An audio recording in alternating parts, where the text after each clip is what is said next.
80 शब्द प्रति minute. Dictation start. सभापति महोदय, हम आपके माध्यम से माननीय वित्त मंत्री जी से कहना चाहेंगे कि इन्होंने जो इसमें प्रावधान किया है उसमें कुछ विभागों के बारे में इन्होंने चर्चा की है, लेकिन जब यह गृह मंत्री थे तो इन्होंने कहा था कि जो इस देश की जनसंख्या है उसकी 1/3 जनसंख्या अनुसूचित जाति और जनजाति की है और बिना उसका विकास किए इस देश का विकास संभव नहीं है। लेकिन अपने इस बजट में उन्होंने ऐसे वर्गों के लिए कोई प्रावधान नहीं किया है कि उनका विकास कैसे किया जाएगा। इसलिए मैं कहना चाहता हूँ कि पिछले वित्त वर्ष 2011-2012 में जो निवेश हुआ उसमें 38% की कमी आई और सीधा निवेश बढ़ाने के लिए सरकार ने पिछले वित्त वर्ष में जो कदम उठाए उसमें उन्हें सफलता नहीं मिली।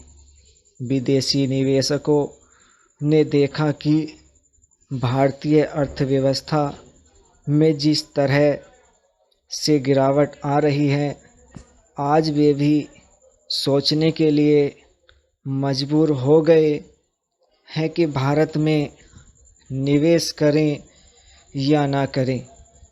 आज वे भी भारत में निवेश करने के लिए तैयार नहीं हैं और आप एफडीआई की बात कर रहे हैं।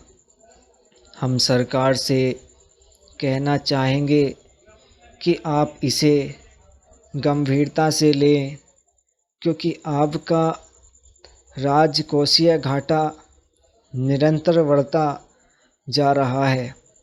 अभी जो अर्थव्यवस्था का सवाल इस देश के सामने दिख रहा है, हमें लगता है कि सरकार चिंतित नहीं होगी। यह हम नहीं मानते हैं, सरकार चिंतित होगी। वित्त मंत्री जी प्रयास भी करते होंगे, लेकिन निवेशक बड़ा घबराए हुए हैं। निवेशक अपनी पूंजी निकालना चाहते हैं। हालांकि वित्त मंत्री जी ने निवेशकों को भरोसा दिया है कि मौजूदा हालत में ज़्यादा चिंता करने की ज़रूरत नहीं है, लेकिन वित्त मंत्री जी की बात पर निवेशक कितना भरोसा कर रहे हैं, यह आने वाले समय में देश देखेगा और सब लोग देखेंगे। कुछ योजनाओं और परियोजनाओं की जल्दबाजी में हम घोषणा करते हैं। हमें लगता है कि पुरानी योजनाओं की समीक्षा होनी चाहिए कि देश के उत्थान के लिए और लोगों को रोजगार देने के लिए जो हम पैसा खर्च कर रहे हैं और अभी जो हम लोगों को भोजन सुरक्षित कराने जा रहे हैं, इन योजनाओं का नफ़ा और नुकसान क्या हो रहा है।